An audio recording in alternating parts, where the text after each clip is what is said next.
That's right, everybody. Welcome to another live football episode of Tap Outs and Touchdowns. As always, it's your guy, Bully Rye. 2 live shows this week. It's a little unique for me, but as always, to bring in for our football show, we have to bring in Banker Bill. Bill, what's going on, bud? What's happening, man? Yeah, you've been a busy guy this week. I actually listened to a lot of the wrestling show today, and I wanted to tell you that I did watch one match during the Royal Rumble, and it was awful, and I turned it off.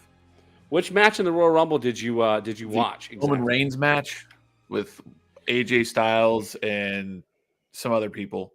It was awful. It was awful. It was embarrassingly awful. I was like, "This is so boring. I'm going to turn it off." I've got to know why you thought it was so bad. I got to know what boring. Your thought process. It was boring. I was just like, "Oh, look, this guy's hurt and he's faking it." And he's going to lay over there on the sideline for a while. Oh, now he's up and he's going to act like he's all tough. And then he's going to smack somebody. And then he's going to jump around and bring in the crowd. And then he's going to get smacked. And then he's going to act like he's hurt. And he's going to lay over in the side for a while. And they just kept doing that over. It was like rinse and repeat over and over again. And I knowing what I know about WWE, I was like, no matter what happens here, Roman Reigns is going to win this match. And I waited till he won. And I was like, yep, turn it off. So you understand the psychology of a fatal 4-way match. No, I don't. And that's probably We'll talk about it off the air because there is psychology involved in that match. The Royal Rumble in and of itself is a unique event because the idea that the Royal Rumble is the main attraction to that show sort of takes away from the other matches. And if you kept watching, I'm not going to say they put on a tremendous match, but Logan Paul got his rear end handed to him. He was on it and I missed it. Oh. Yeah, it was the next match. If you had kept watching, Logan Paul wrestled Kevin Owens for the United States Championship, and Kevin Owens legitimately smacked him around for like all of 15, 20 minutes. Wow. Like when he was done, his nose was bloody, his chest was cut up, and news came out that Logan Paul would be a full-time superstar going forward. So he'll be on the weekly shows on Fridays going forward, at least for the time being. We'll see what happens. But what's that? SmackDown. SmackDown. Yeah, that's right. Okay, SmackDown. Yeah. So, nevertheless, it'll be interesting to watch to see what that stuff is going forward. And you and I can talk off air as far as why. Because if I had to give a ranking of the matches on the Royal Rumble, that Fatal 4-Way was probably the worst match on the card. Okay, good. That's what I watched. Yeah, but it was in and of itself, it's a different situation. Yeah. Folks, again, we're not talking wrestling today. We're talking football. If you're watching live on the show, live with us, be at facebook.com/tapouts and touchdowns or on Twitter X @tapouts and TDs or on YouTube. Make sure join the conversation because we had a lot of talked about in the world of football. We are winding down. With that being said, after this, we have 2 more episodes, 2 more football episodes of Tap Outs and Touchdowns before we take our short break in season 5 after the Super Bowl. And after we'll have 2 more wrestling episodes as well. And then we'll pick back up right before the UFL season, I should say. And then wrestling will pick up after WrestleMania. So all in all, 4 more episodes of Tap Outs and Touchdowns season 5. So make sure you join us when we go live and join the conversation. Leave a comment, whatever it is, so you can speak to us about what we're talking about. And before we get into the Championship Sunday that took place this past Sunday, we've got some college football news and notes to get to. First and foremost, Bill, I wanted to kind of talk to you about a few years ago, if you remember, and of course I can't remember the coach's name now, but former head coach of Tennessee was caught giving McDonald's bags of cash to his players. He was Lane Kiffin? No, that was after Lane Kiffin. He was an assistant with Nick Saban in Alabama, went to Tennessee. That whole ordeal happened, and they were put under investigation. I don't remember that. I do remember. I think I do remember it. Yes. But I don't remember who that was. I don't know the exact details, but Tennessee is once again, by the way, you confused Matt Buck, wants to know why the Rutgers hat is on there. We can explain that too. But Tennessee is once again. You knew what it was. That actually warms my heart that somebody goes, "Oh, that's Rutgers." I mean, that wasn't like that 20 years ago. Yeah, that's actually a pretty good point. Yeah. Tennessee under investigation once again for this time violating rules with NIL. Now we're seeing Florida State get their hands smacked, and now Tennessee is being investigated. Bill, what are your thoughts on Tennessee having a second investigation from the NCAA headed their direction? Well, when are they going to put the smack? I mean, when is this going to end? The NCAA needs to step up and regulate this. They know it. They're just going to keep handing out penalties when they find out people did it wrong.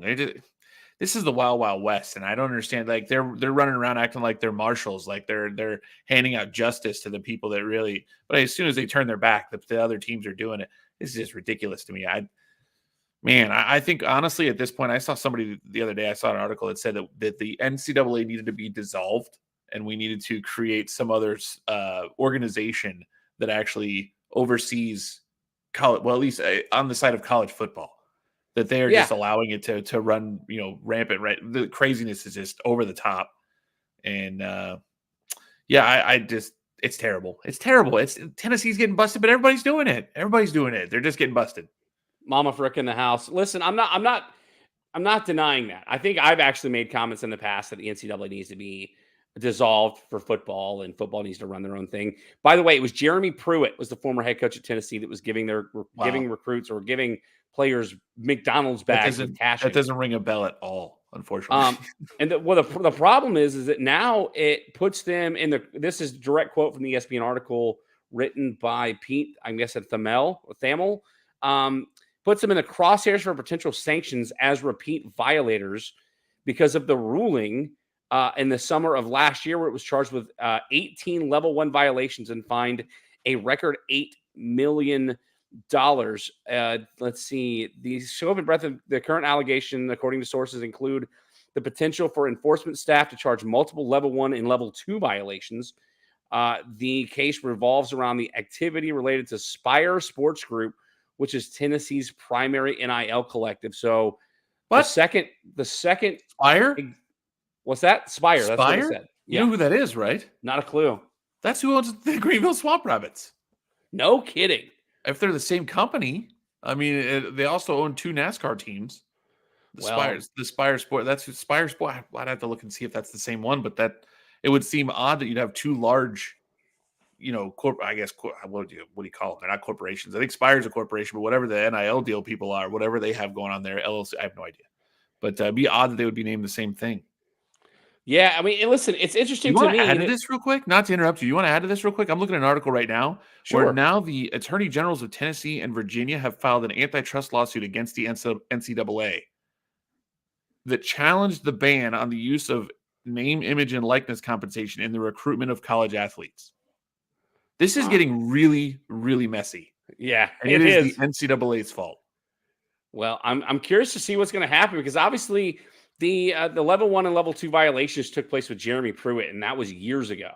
So we may not see a ruling from this for quite some time regarding. And again, it sounds a lot like what happened with Florida State, where they were told they can't use this their NIL collective, right. And they got a ban and this, that, and the other. The problem is that now they're repeat violators, and that's the sort of thing where you get somewhat of a death penalty handed down at some point. So interesting to see what goes forward with that. But like you said, it's getting really messy. It's a mess with NIL and the NCAA, which is why we've been saying for weeks, if not months, the college football with NIL and without transfer portal regulation, it's ruining college football. So we'll see what happens going forward. Can I add just one little thing to this? Absolutely. So it says in this article, meanwhile, the NCAA president, Charlie Baker, and college sports leaders have been pleading for federal lawmakers to regulate NIL compensation. So apparently the NCAA can't really govern it, is part of what's going on here, and provide an antitrust exemption that would allow the association to govern without constantly being dragged into court. So every time the NCAA tries to do something, somebody pulls this. That's what's happening. And here it is again, that every time they try to govern what's going on with NIL, they get pulled into court by the college, by the schools, by the universities. So this is a huge mess, and it sounds like the federal government, we are going to have to pay for the fixing of this. Yeah, no, I'm right there with you. They jumped the gun. I mean, the government. We get to play college football and video games this year. That's why. Come July, hopefully we'll see if that still comes to fruition.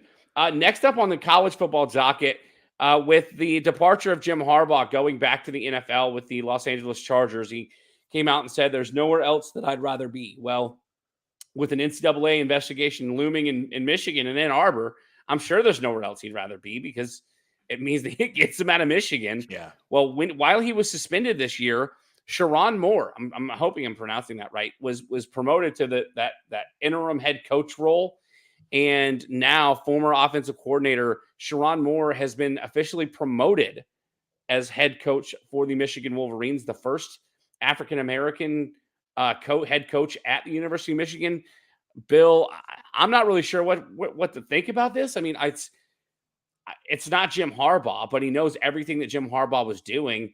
Do you think Michigan maybe takes a step back next year, considering Harbaugh's not at the helm, or they've got everybody that they had last year? It's just going to continue to roll forward with the Wolverines. I don't think they're losing people this year, right? I mean, the quarterback's gone. They lost their top receiver. I don't know if the running back. I can't remind me. I don't like him. Corum. I don't know if he's gone this year. Blake Corum. I was Elton McCray. What's the quarterback's name? I keep this. AJ McCreary? No, that's not right. No. Well, you're talking about. I'll look it up. Yeah, I think he's going into the draft as well. So, are they going to take a step back? Yeah, probably. They're losing most of the part of that roster, and yeah, it's not Jim Harbaugh, but I don't know. It depends on how good this new coach is, and we don't know at this point. And they feel like it's a good hire. So, I mean, I like the promotion from within. They didn't just go out and try to pick somebody off. Yeah, it's kind of fun. So I'm kind of rooting for the guy for that reason. So we'll see what happens. But yeah, I think you would expect some sort of drop off from where. I mean, obviously, what is the drop off? Oh, they went to the playoff the next year and they didn't win the national championship. So I mean, it's almost a guarantee that they're going to drop off because it's not likely that they would win 2 in a row. Yeah, I mean, listen, it's. I feel like recruiting is going to take a little bit of hit because Sharon Moore is not Jim Harbaugh. Always does, yeah. But I'm interested to see how far they drop off next year, especially considering that with that investigation from the NCAA looming. Not to mention, Jim Harbaugh is the first coach, I believe, in history to win the national championship and leave his team the next year.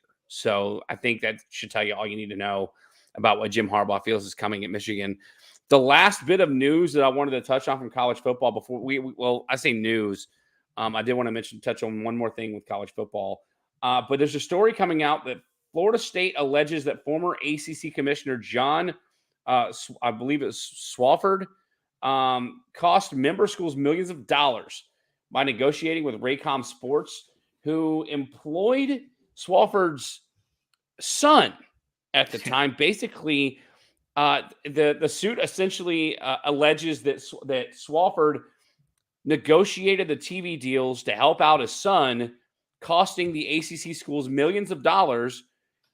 This all ties in with a lawsuit that Florida State is involved in to try to get out of the ACC without paying the $500 million upwards of in fees to leave the conference.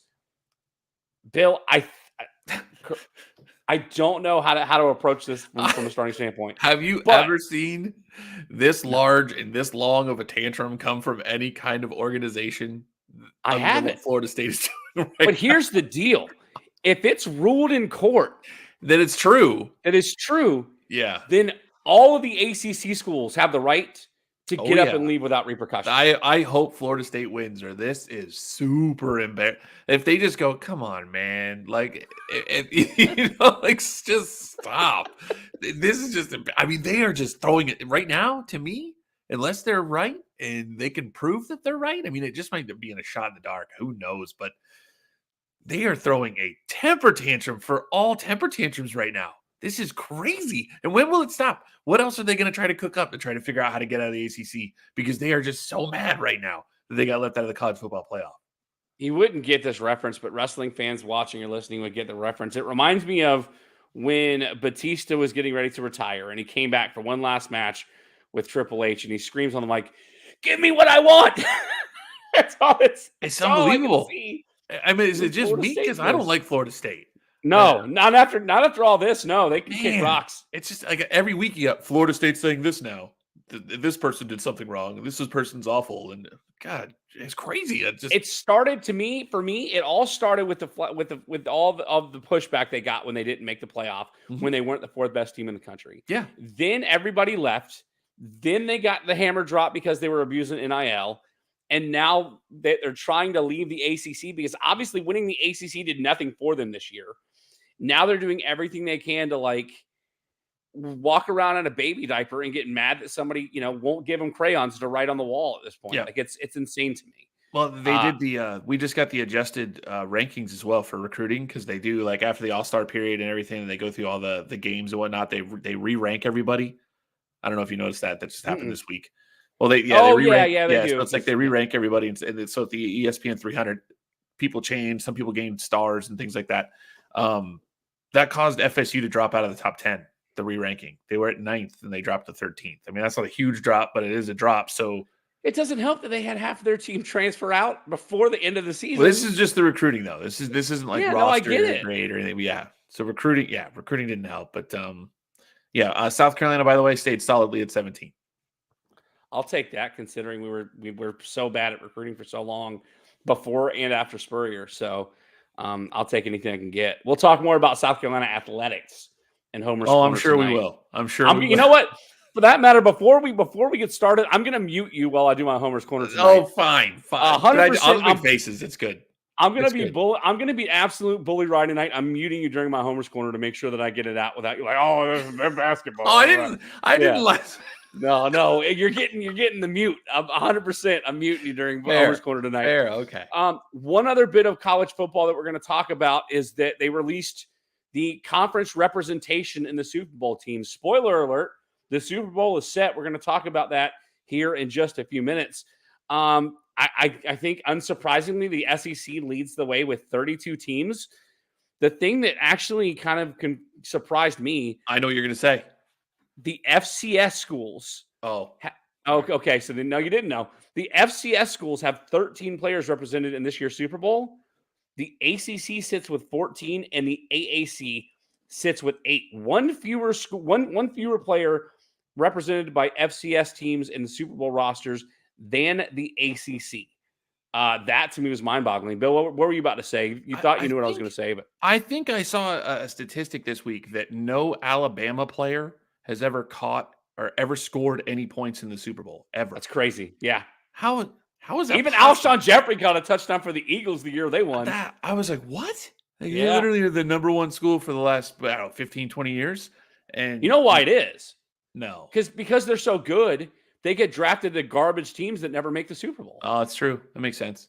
I mean, outside of Jalen Hurts, who had an opportunity last year, but wait, Devontae Smith was playing for the and Eagles he played with year. Jalen Hurts at Alabama. But I don't know if you would assume. And I have to go back and look at the scoreboard. See, Jalen Hurts isn't considered from Alabama anymore because he went to Oklahoma. So even though he claims Alabama more so than he does Oklahoma, I know, but he's still he finished his career at Oklahoma. So he's from Oklahoma now. One way or the other, if you look at the other schools, the Big 12 is number 2 with 22 players. The Big 10 and Big 12 each with 21. And I mentioned it earlier, the ACC with 14, FCS schools with 13, the All-American Conference with 8, the MAC with 6, Conference USA with 5, and the Mountain West and Sun Belt each with 4 apiece.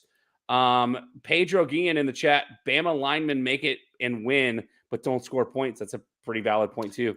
That is a good point, but the point was nobody has ever scored a point in the Super Bowl if you're from Alabama. Yeah. Even the refrigerator Perry from Clemson score a touchdown for the Bears in the Super Bowl? I don't know if it was in the Super Bowl. Yeah, he used to do where he dove, crushed everybody. They try to do it with 372 pounds.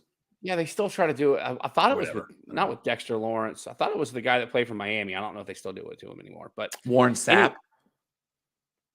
No. I'm just picking people from Miami. It doesn't matter. Nevertheless, all right. So that's all we got for college football tonight. Again, we're well into the offseason. I think the spring signing day is coming up pretty soon. I think February is when you get second signing day. The second signing day now. So that's when we actually get to see full 2024 class rankings for each school. So we'll probably talk about that as long as we get to it before we go on our hiatus. We'll talk about that beforehand. The other bit of news before we get in, we're going to take our break after we talk some NFL acquisition news, and then we're going to get into some Championship Sunday talk and talk about these AFC and NFC Championship games. But a lot of breaking news. We're not going to touch on it. If you're watching the show live with us, again, if you have thoughts, leave them in the comments, and we'll talk about them live on the air here. If you're going to be watching live or watching the show later on YouTube, you'll see all the different news that's come since the last week scrolling across the bottom of the screen. We're only going to touch on a couple of them here. For starters, let's talk about the words are hard, Bill. The Atlanta Falcons. I don't know why I couldn't get that out. Hire Raheem Morris as their next head coach. They've also hired a new offensive and defense coordinator. If you remember a few years ago, Raheem Morris was an interim head coach, I believe, for the Falcons, and they chose not to go with him getting a second chance here in Atlanta. Bill, what are your thoughts on this hire for Atlanta? We talked off the air, and you don't have a whole lot of thoughts about it in most of these coaches, but kind of wanted to get your initial thoughts on the fact that Raheem Morris getting a second chance to be the actual head coach with the departure of Arthur Smith. I mean, I think what I've read is that the players are very excited about Raheem Morris being the pick for the Falcons. And I mean, like I said, we talked about it. I don't know a tremendous amount about I mean, you can look up the statistics, what these coaches have done. You have no idea how they are leaders of men, things like that. I mean, if you told me Mike McDaniel would have been a good coach 2 years ago when he was hired in Miami and I saw a picture of him, I'd have been like, what are you talking about? And then finding out that he was the run game coordinator in San Francisco, I'd have been like, what are you talking about? And the guy's only taken Miami to the back-to-back playoff appearances. Shocker, right? So do we really know what we're going to get from these people? No. But I did look up, the grades of how they graded out these coach hires and whatnot on fansided.com. They gave it a B+. So okay. Pretty solid for the Atlanta Falcons, but of course they need a quarterback. So they need to figure that out. I'll be interested to see if somebody decides to score late on them to see if Raheem Morris has the same outburst that Arthur Smith had. Next up, Buffalo Bills have promoted Joe Brady as full-time offensive coordinator. He took in as an interim after they fired their offensive coordinator in Buffalo, I believe 10 games into the year. And honestly, that offense took off afterwards. I'm a fan of Joe Brady because he came in with Shane Beamer as like an offensive analyst for us before he went back to the NFL.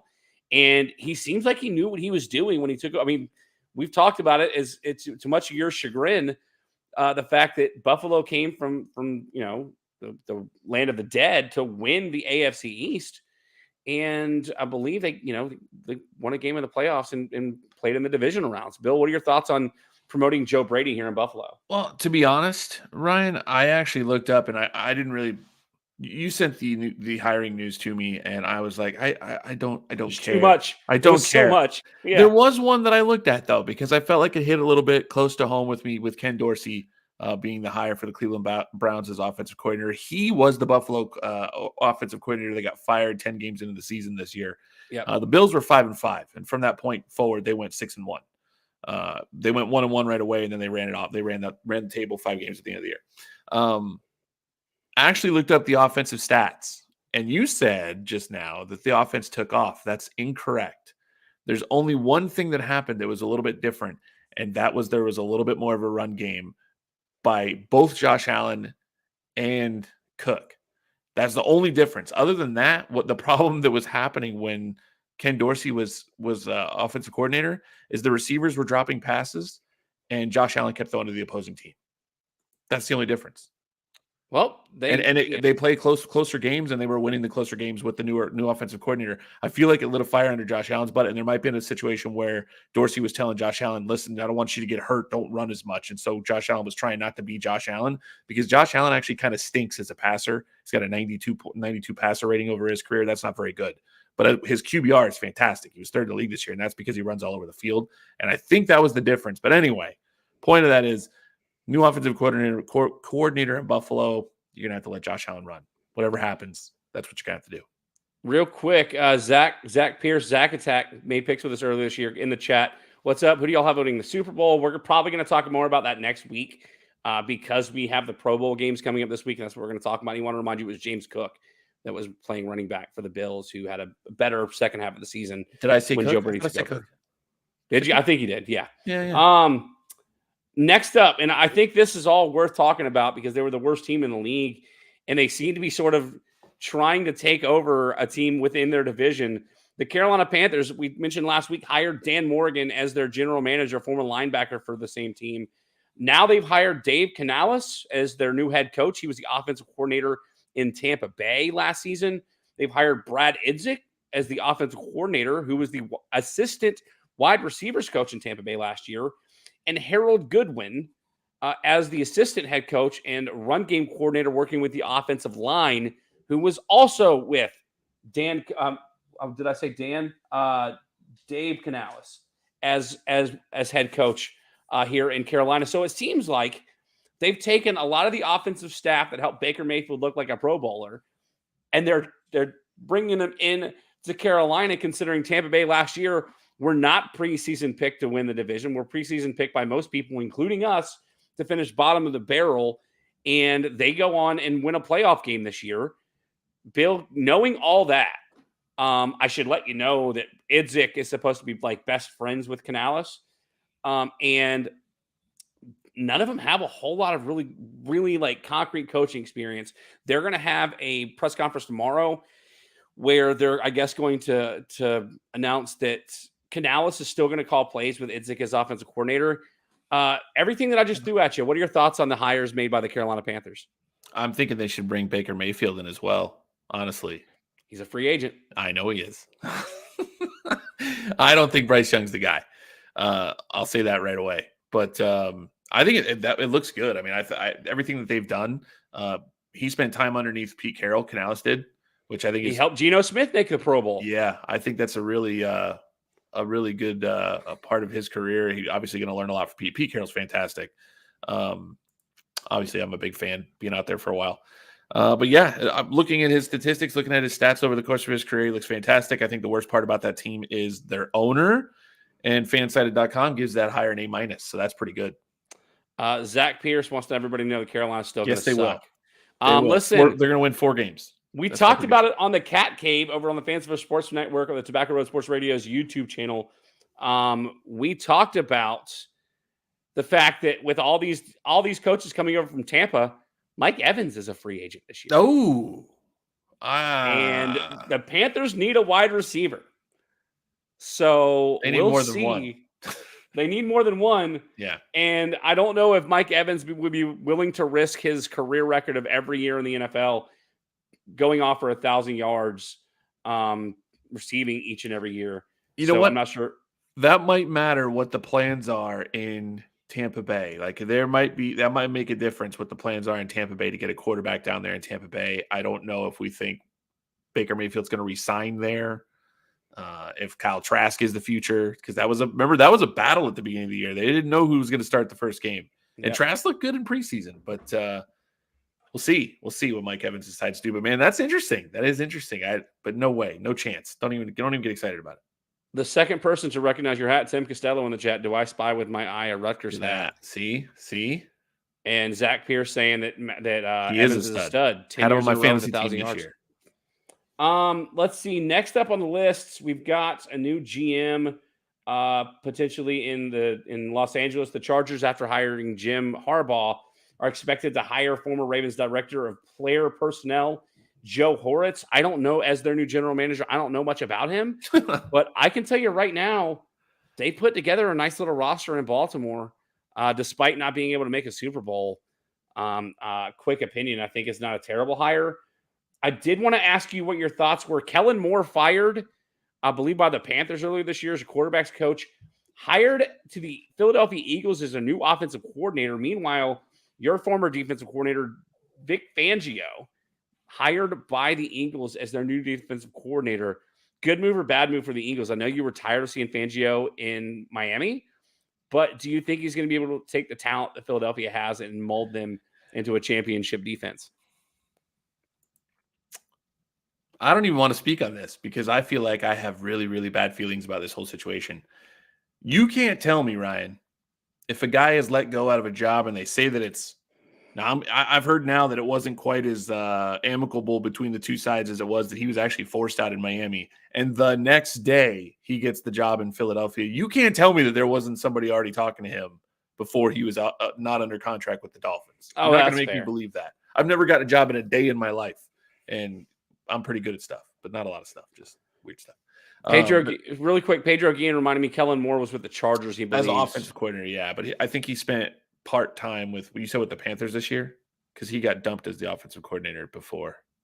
There was somebody who was a quarterbacks coach for Carolina. I can't remember who it was. Yeah. Pedro doesn't feel comfortable with that hire in Philadelphia. I'm not loving him. I gave you the statistic this week. I sent it to you. The Dolphins with two lockdown cover corners that spent their entire careers as lockdown man up cover corners. He decided to play them in zone all season long. In fact, had the lowest rate of man coverage. Was it man or press coverage?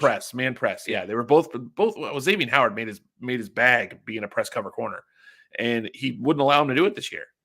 And they had the lowest rate, 4% of the time they were in man press with the Dolphins defense. The highest rate was, I believe, the Chiefs at 41%. Mm-hmm. That's how much lower. And you said it. For the top 5 teams that played man press were in the NFC and AFC championship games. Yes, 4 of the 5. Not in the championship games. They were in the divisional round. That's right. Yeah, so they had made it 5 of the 8 teams that were in the top. 4 of the 8 teams were in the top 5 anyway, in that statistic. The worst team in the league, the Panthers, they had 3%. But Dolphins were second at 4. Anyway, point is, I don't think Vic Fangio was really into it this year for some weird reason. His family lives in Philadelphia. He almost took that job last year, and he got it this year, and he got it one day after leaving the Dolphins. Come on. Well, I'm curious to see what's going to happen in Philadelphia because they were a Super Bowl team last season, and this season they get knocked out in the first round of the playoffs after being the last undefeated team left in the NFL. He's going to watch. Tim Costello wants me to know he's going to listen to the tap out version of the show. He's going to go and listen to the wrestling episode.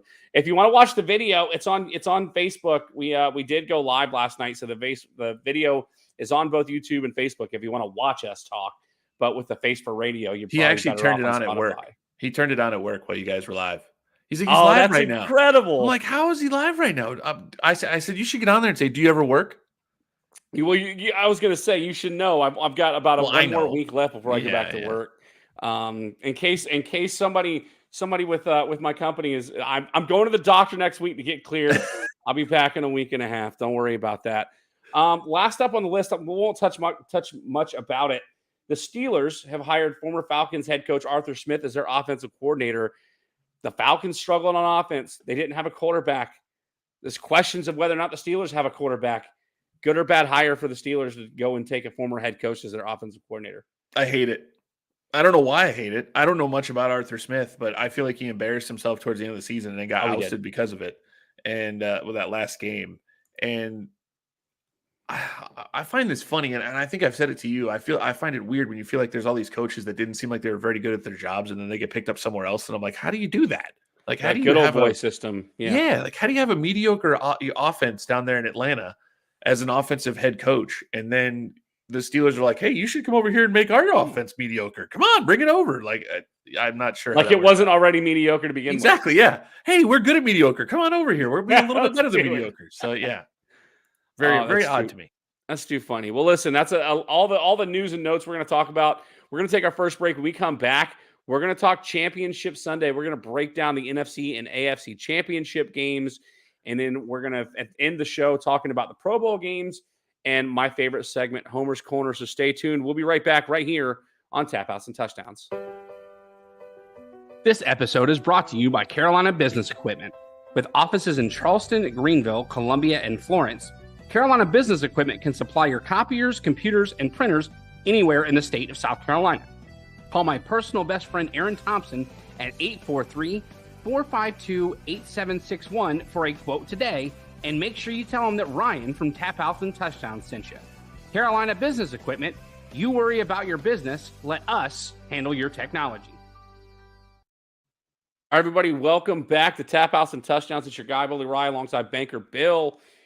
And yes, we are talking Championship Sunday out of the NFL. Real quick, before we move on, Zach Pierce wanted to let us know he thinks the Steelers might need a new head coach. No. Considering Tomlin has not yet announced whether or not he's going to come back next season. He better. Come on. We need to further that record. I was going to say, I don't think anybody's ever going to break that record. What are we going on, 19 years of never having a losing record? 18 now? Is it? No, maybe 17. Maybe 17. But I think the record's 21. Yeah, let him try to get it, man. Yeah. I mean, I said it before the end of the season, and I kind of got clowned for it that the Steelers were out of the playoff race. They made the playoffs, and they were going to finish with a losing record, and Tom was going to get fired. None of it happened. So good stuff there. Championship Sunday took place this past Sunday, and the AFC Championship game, the Baltimore Ravens hosted the Kansas City Chiefs. Is the first time the Ravens have hosted the AFC Championship game since they were the Baltimore Colts. I believe it's been over 50 years. And it did not end well for them. Kansas City Chiefs, 17-10 winners over the Ravens.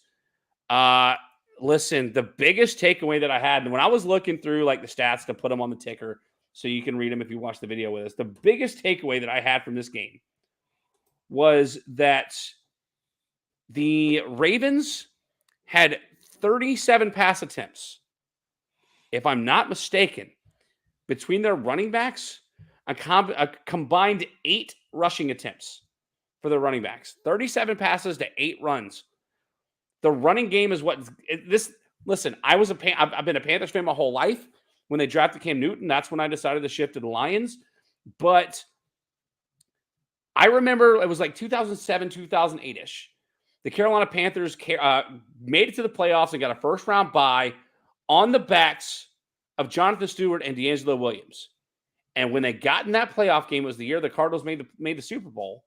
But in that playoff game with the Cardinals, they rushed a combined 5 times between the two of them. It seemed like Justice Hill was banged up because Gus Edwards led the team in rushing with 3 carries for 20 yards in this game. But Baltimore wasn't able to maintain the ball, I'm not sure how you put this. They had the ball 15 minutes less than the Chiefs had in this game. And if it wasn't for a Zay Flowers fumble at the goal line, this game may have been tied and we may have seen a different result. Bill, what were your thoughts about the AFC Championship game? Well, I mean, Lamar Jackson has a reputation of failing in the playoffs. And he did it again.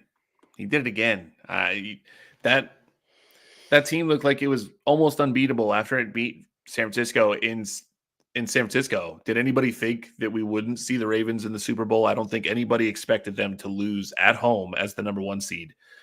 And Lamar Jackson goes 20 for 37 for 272 yards and a touchdown and a pick. With a 75.5 passer rating, QBR was terrible. He ran that a couple pick was times. Bad too. It was terrible. It was awful. 3 terrible. Triple coverage into the end zone. Yeah. He was forcing it. I think I said on this podcast months ago that the way to beat Lamar Jackson is not to pressure him. It's to keep him in the pocket and make him stand there. And that's what they did. They wouldn't let him run. He did have 54 yards rushing, which that's decent, but that's not Lamar's statistics. And they made him stand there and throw, and he's not good at that. And Kansas City, they were outcoached. Harbaugh looked bad in this one. They just didn't figure it out, and they finally got a little bit of offense. I mean, they scored that touchdown so late that the late field goal. There was the opening touchdown, and then they did nothing through the middle of the game, and then they had a late field goal. Obviously, the Zay Flowers fumble was clearly a problem, right? But at that point, Kansas City was kind of parking the bus a little bit. Yeah. They weren't really pressuring them on offense. It was 17-7. You don't have to just don't beat yourself. And I feel like it's a Lamar Jackson failure. I just think he's not a good pocket quarterback. He never has been. He had a fantastic year passing this year, but I mean, Kansas City did what they needed to do to stop him, and I think that's what you had to do is keep him in the pocket, and they did. Real quick, a couple comments. Andy Hunter in the chat. What's up, bud? Good to see you here. As is your sister Tara's in here. Hey, Tara, watching the show with us. Zach says Lamar was asked to throw the hell out of the ball, and he was overthrowing his wide receivers.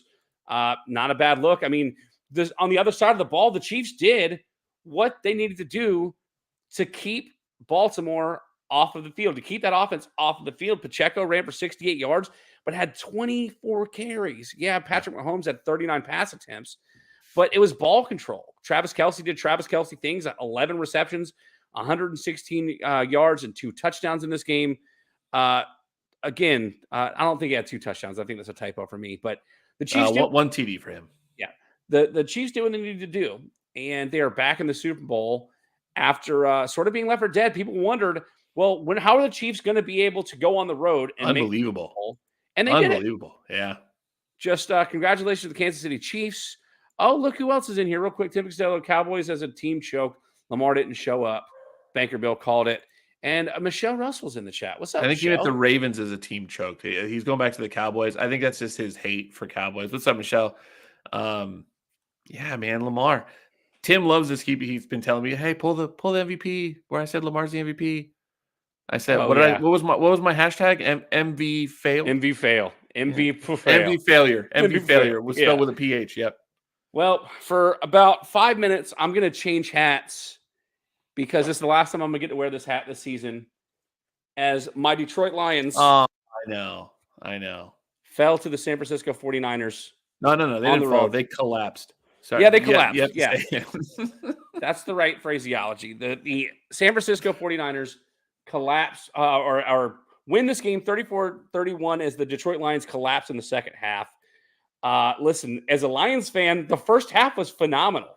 Shout out to Volley Polly. Had an old Barry Sanders jersey that he sent me in the mail that I was able to wear for this game. I actually watched the game at your daughter's house with our friend Eric as well. Shout out to him. Without me there, that was weird, huh? Yeah. I mean, no, not really. No, I stayed home. It was good stuff. But the Lions up 17 at halftime. We're running away with it.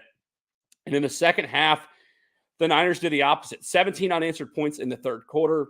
Dan Campbell, twice in field goal range on fourth down, went for the fourth down conversion instead of kicking the field goal, which is what he's done all season. If we go back and look back real quick, Michelle says 9 months until we meet again. She's absolutely right. We got a cruise coming later this year. But Dan Campbell did it in the Cowboys game. That Cowboys fans are mad that Lions had a 2-point conversion that was successful, that was called back due to poor officiating. But at that point, kick the extra point and go to overtime, and he didn't do it, and the Lions lose that game. In this game, it is the most important game in Lions history. They have never played in the Super Bowl. This is the second time in franchise history that the Lions were in the NFC Championship game. For all intents and purposes, had they won that Cowboys game, they would have hosted this game against the 49ers. And Shannon Smith in the chat waited the whole show to say this, but bang, bang, Niner gang. Just got to rub it in. You know, I didn't give it to you hard enough on the Cat Cave this week. I love it. Had to come over here. I love it. But twice in field goal range, goes for it, doesn't get it. One was an overthrow when Goff was pressured. The other was a drop by Josh Reynolds. It winds up being the difference in the game from a point perspective, 34-31, the final. Typical Lions, I guess. I'm not sure exactly how I wanted to approach this on the show. Jared Goff did what he does. A touchdown. He was sacked twice, but didn't turn the ball over. We've talked about it on the show. If you get Sam Laporta involved, the Lions are good on offense. 9 catches, 97 yards. He led all receivers in this game for the Detroit Lions, but they couldn't get Amon-Ra going until late in the fourth quarter. A ton of drops. Like, let's be clear. Sure, the 2 fourth down conversions that weren't completed successfully can go back, but there were a bunch of drop passes. It was like all of a sudden the receivers for Detroit couldn't catch a cold during a pandemic in the second half until it was too little too late. Mainly Josh Reynolds. Yeah. He showed poor technique twice. Bill, you said it. The Lions collapsed. The Niners take over. They take the lead with just under 10 minutes to go in this game. They don't give it back. The Lions score late. And in another questionable call on 3rd and goal with the clock stopped with all 3 timeouts, they decide to run it up the middle, burn a timeout. Now they would score on 4th down, but now they're with only 2 timeouts with under a minute to go and will not get the ball back. And the Niners hold on 34-31. Bill, what are your thoughts on the NFC Championship game? You and I talked about it right afterwards. Oh, yeah. And I said some what would be considered pretty controversial things, but I stand on it still. And I've seen a lot of social media saying the same kind of things, but I know that Dan Campbell has changed the culture in Detroit. I know that you guys are a whole lot better than you've probably been in your entire, well, at least since you won the Super Bowl. It wasn't the Super Bowl. It was the NFL championship in 1961. I think was your last championship, right? This is before the NFL, NFL merger. Yeah, when they created the Super Bowl. I know that you're better than you've been in 60 years. But my question is your team playing for culture or are they playing for Super Bowl wins? Because if Dan Campbell continues to show this reckless personality when he is coaching a team of 53 guys on his roster, I'm not sure he's the guy you need to move forward with. I'm really not sure right now. And I still think that. I still, after all this time, after a couple of days, we've sat around and thought about it. If you're playing for culture, fine. If you want to, you're going to be good every year. I think he's a great coach. I think he's making these players play. Obviously, they're playing hard for him, except for Josh Reynolds and maybe Jahmyr Gibbs, because he fumbled really, really important fumble. That fumble led to the tying touchdown. Right. I mean, it was right after oh man, we could talk mistakes about were made. big plays. But mistakes were made by Dan Campbell as well. I mean, you kick a field goal, you go up 27-10. That's also I would say the momentum swings back to Detroit at that point if you kick that field goal, because San Francisco's thinking we just can't stop these guys from putting points on the board. How are we going to catch them? But he talked momentum over, and it was like it was a flagpole. The momentum was going this way, and as soon as they went for that fourth down and didn't get it, it went the other direction, and it went the other direction for the remainder of the game. And that's about Dan Campbell. You talk about momentum before that Jahmyr Gibbs fumble. We had an interception within the 5-yard line that bounced off the helmet of the defensive back, right, and then into the arms of Brandon Ayuk. Yeah. And on the next play, Jahmyr Gibbs fumbles. San Francisco goes back down 25 yards, whatever it was, and scores to tie the game, and it was never the same. You're absolutely right. A couple comments in the chat. Zach Pierce says it was nuts, heck of a game. Your sister Tara was pulling for the Lions. I was disappointed, and Tim Costello wanted to make sure that I was okay, and I was able to be fine after punching air for a little while Sunday night. I was okay. But yeah, nevertheless, if you look, they did everything right, Ryan. They did everything right. The players did everything right, except for obviously Josh Reynolds. They didn't need to be in that position. Josh Reynolds, one of his drops was that original 4th and 2 call. They did everything right. They looked fantastic, and I really put this one on Dan Campbell. And he says he doesn't regret it, and I think that's BS. So I do want to mention a couple things. First of all, congratulations to the 49ers. Deebo Samuel, who left the divisional round game with a bad shoulder, played in this game, and Lions fans were saying, who was Deebo Samuel? And all he did was lead the team in receiving 8 catches for 89 yards. Yeah. But when you look at the 49ers side of the ball, they did what they needed to do. They forced a turnover with Brock Purdy in the first half. They held Christian McCaffrey. I don't know if it's a playoff record or a season record long, whatever the case was. Held Christian McCaffrey under 100 yards on the ground and 4.5 yards a carry. Like, the Lions played their hearts out. Again, momentum swings, and it swung hard on the Detroit Lions. You gotta. I'm going to respond to what you said about Dan Campbell now. First of all, Michelle wants to make sure you both made fun of me about the Bills preseason. We did. I still will.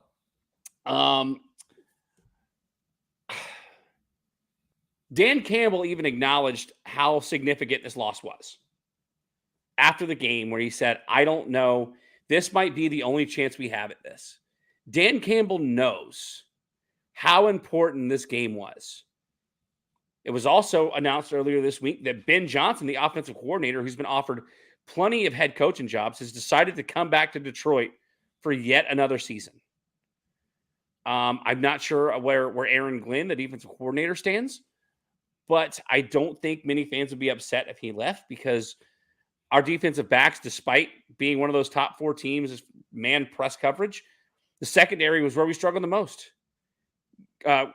Gardner Johnson created a penalty in the first half that felt like it might have taken away a touchdown. Now, the Lions would score, but he starts waving goodbye to the fans in the second quarter.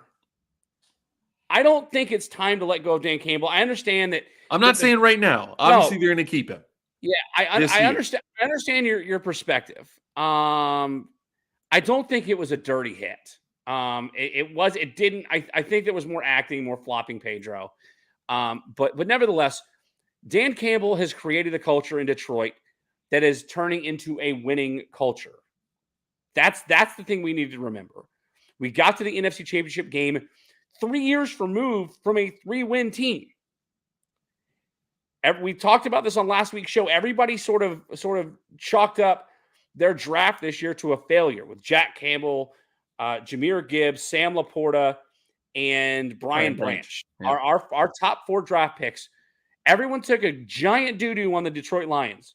And every one of those players was borderline Pro Bowl this year. Sam Laporta was I'm not sure if he's first team All Pro, but he was the number one tight end in fantasy. If Jahmyr Gibbs stayed healthy, he would have had a much better season. There was a couple games where he missed. Brian Branch, same thing. He got banged up a little bit this year. But all four of those guys contributed. So the general manager in Detroit is doing his job. And outside of making some crucial mistakes from a coaching standpoint, the team did what they needed to do to get where they needed to go. And honestly, as bad as it pains me to say this, I think the Lions are going to learn from this game. I don't think that Josh Reynolds needs to be back on this team next season. I think they can go out and draft a third wide receiver or pick up a third wide receiver. There's a bunch of receivers, not big names, but there's a bunch of receivers out in free agency coming into free agency this year. I think they can go add one that's a better receiver than Josh Reynolds.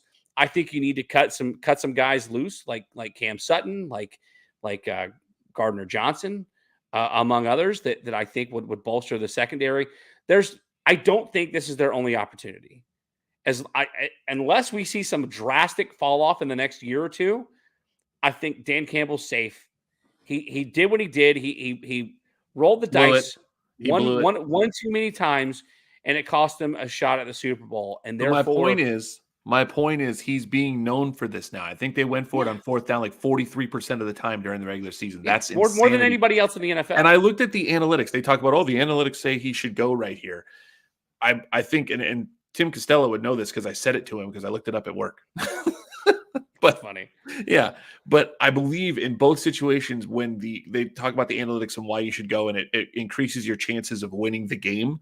In both of those situations, it was almost 50-50. It was like it gained like 0.2% if they scored on, or if they made the fourth down right there. The chance of winning. Kicking the field goal would probably have been, and I don't think it said anything. It was either not, it was about the same. But I just feel like the momentum swings and everything else. The analytics didn't make sense. He's a gunslinger as a coach right now. And like I said, I understand what you're building there, but are you building stuff or are you trying to win Super Bowls? Like, that's what I want to know. And he's flubbing it away as a coach. Tim Costello says that going for it on fourth Madden. Down. Yeah. Well, that being said, now we have the Super Bowl matchup set for a week from Sunday. The San Francisco 49ers taking on the Kansas City Chiefs in Las Vegas. Should be a fun game. We're going to talk all about that game next week on the show because we've got the Pro Bowl games coming up this week. So we're going to take our final break. We come back. We're going to talk the Pro Bowl games and Homer's Corner. So stay tuned. We'll be right back right here on Tap Outs and Touchdowns. Established in 2008, One Stop Repairs in North Charleston, South Carolina, is your one-stop shop for all of your electronic repair needs. Specializing in cell phones, tablets, computers, laptops, and game consoles, One Stop Repairs offers reputable and quality service with the quickest turnaround time and the most competitive prices in the Lowcountry. You can find them on Google with an exceptional 4.9 star rating or on Facebook by searching for One Stop Repairs. Call for a quote today at 843-343-6310. That's the number one Stop Repairs.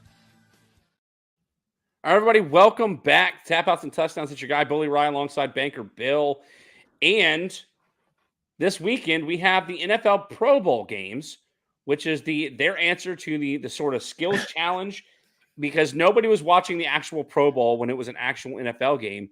So they've got a unique answer to the NBA All-Star Weekend and their Pro Bowl. On Thursday, they have 6 challenges, six competitions on Thursday. A precision passing, the best catch. So I can go through and explain it to you.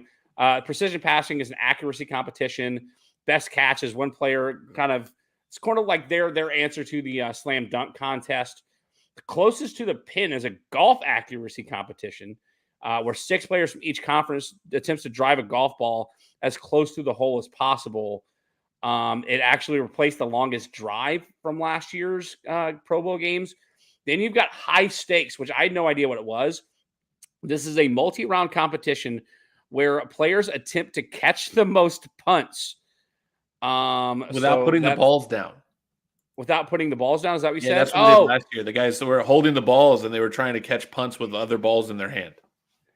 So it says where I'm looking at that this event replaced the lightning round competition from last year's from the previous year's Pro Bowl games. So yeah, that'll be interesting to watch. And then dodgeball were played by 4 teams of 5 players representing defensive and offensive selections from each conference. And then kick-tac-toe, which honestly, kick-tac-toe to me was the most intriguing competition last year. A version of tic-tac-toe where each team's kickers kick balls towards a giant tic-tac-toe board with the objective to get X's and O's, Can't believe we're watching professional players do this stuff. I can't even. What are your thoughts on the Thursday Pro Bowl games, Bill? I mean, that's probably the only part of it that I'll watch, honestly. You know what's going to end it? When one guy tears his ACL, it'll all be over. Like, it's playing dodgeball, somebody gets hurt, it's ball game. I'll probably, as long as they put the dodgeball competition on ESPN 8 the Ocho, that's all I care about. Exactly right. Yeah, that's all I care about. Just that one. Everything else is going to ABC or ESPN. But dodgeball played at a separate time. Put it on the Ocho. I'll probably have it on. I don't know if I'll be really paying attention to it. I obviously in my bonus room I have a TV sitting next to a TV, so I'll have it on. Maybe. Well, Sunday's competitions get a little different. You've got a Madden head-to-head, which is a debut where 2 players from each conference will play Madden 24 using Pro Bowl rosters. Listen, I know people watch Twitch streams and whatnot. I mean, we're streaming right now. I don't know if I want to watch NFL players play Madden. So that'll be interesting to see. Because I would destroy them. I don't know. I think they understand football at their core better than I do. I wouldn't want to play them. The Gridiron Gauntlet, it's where 6 players from each conference will compete in a relay race through an obstacle course. The Tug of War, 5 players from each conference. This is also a debut event for the Pro Bowl games. A competition called Move the Chains, where it's a race competed by teams of 5 from each conference. The first to move 3,000 pounds of weight off of a wall and then put that 2,000-pound wall across the finish line. That's exactly how it's described. And then your flag football, 3 games, 7-on-7. The flag football to me is that's what I want to look for, because nobody was really playing defense in those old Pro Bowl games, and you were worried about people getting hurt. There's no pads, there's no hitting. It's flag football. I'm excited to watch that, Bill. Any final thoughts on the Pro Bowl games? Tyreek Hill did get laid out last year in the flag football game. He did. If you remember that. There was like a lateral. I think it was Jalen Ramsey was coming over and just blasted him accidentally. Yeah. I mean, it's interesting. It's different. I mean, interesting and different lasts for a little while, and then everybody gets really bored of it. I think that's what's going to happen with this. But this is its 2nd season of these Pro Bowl games. So I think that, hey, watch a little bit of it, right? They're trying some different things. That's all that matters. Yeah. They want people to tune in, give them some. I mean, listen, some people love the All-Star weekend in the NBA because of the slam dunk competition, the 3-point competition. The style and flash is what people are into. Yeah. So, yeah, the Pro Bowl games this Thursday and Sunday, if you want to tune in and watch that. But without further ado, we have reached that point of the show where it is my favorite part of the show, and we're at Homer's Corner. And as promised, Bill is getting the mute while I take on my Homer's Corner, because I want to talk more Gamecock men's basketball. If nobody's been paying attention, Gamecock men's basketball has now won 2 top 10 games in their last 3. They sit the season, I believe, 18-3 on the year. Their losses on the road at Clemson, albeit a bad loss against Georgia, and then Alabama, who sits atop the SEC standings. Number 24 Alabama. We actually took a really bad beating from Alabama, 74-47. The shooters were not on that game. The Georgia game, we lost by 5, but since then we have been on fire. A road win against Arkansas, a home beatdown. I mentioned on this show last week, 15 points against Kentucky, followed up by a non-letdown against Missouri. And then on Tuesday this week, South Carolina went on the road and beat number 5 Tennessee 63-59. 18-3 on the season, 5-2 in the SEC. Second in SEC play, second in the rankings in the SEC. They're tied with Ole Miss with the best record in the conference, 18-3. As of this past Monday, they were still not ranked in the top 25. I understand they're out of conference, maybe wasn't that great, but I think it's a travesty. You have an 18-win team, second in their conference, a conference that will get bolstered next year with the addition of Oklahoma and Texas, and not to be ranked. Gamecock women's basketball is not the only one this year that you need to watch out for, despite having a phenomenal game against LSU that outdrew an NBA game between the Heat and Celtics. More people tuned in to watch South Carolina at LSU women's college basketball than Miami Heat versus the Boston Celtics. Gamecock basketball is looking great this year. I think even if we lose Saturday, I'm not even sure who Carolina plays Saturday. It's a rematch against Georgia. Even if we lose Saturday, 2 top 10 wins in the past 3 games. Gamecock basketball looking phenomenal this year. And I'm here for it. That's why I wore my Gamecock basketball jersey tonight on the show. With the Lions out of the playoffs and football season coming to an end. I just wanted to make sure that I got a platform here on Homer's Corner without any interruptions from Banker Bill to boost about my Gamecock basketball team. Now Bill can come off mute because Bill has his own Homer's Corner segment he wants to talk about, and that has to do with the Senior Bowl. Bill, take it away. Homer's Corner is now yours. I'm going to be rooting for Georgia Bulldogs on Saturday. This guy. Stop hearing about basketball. Florida fan rooting for Georgia, by the way. Just so everyone knows. All right, Ryan. I'm going to talk about football because that's what we're supposed to be talking about here. Hey, next week are we going to talk about women's college hockey? Because I'm excited for that. We might. All right. Maybe we'll see. We'll see how things feel next week. Going on this week, Ryan, the Senior Bowl. We don't even talk about this. I don't know why, but the Senior Bowl is happening this week, and your boy Spencer Rattler's there. Oh, let's go. Yeah, so he actually has been terrible, and they're talking about his. I'm just telling you what they said. Oh no! He had a good day, but was still plagued by inconsistency in terms of ball placement. Far too often, passes were getting away from him and sailing on receivers. But hey, pay attention to the Senior Bowl. Practices are going on all week. You can check them out on NFL Network. Quarterbacks that are there, Ryan. You ready for this? Yeah. Sorry, I almost. Terrible. It was a good laugh. Bo Nix, Michael Penix, Spencer Rattler, all at the Senior Bowl. Huh. And I want to give a shout out to my boy down there at Florida. Hang on, I was just reading the. Oh, you're killing me, Smalls. Ricky Pearsall Jr., the wide receiver from Florida, came from Arizona State, transferred to Florida. He had a fantastic catch earlier this year against, I think it was Charlotte. He had one of those Odell Beckham type catches. You can go find that on Twitter or X if you want to, because it's freaking amazing.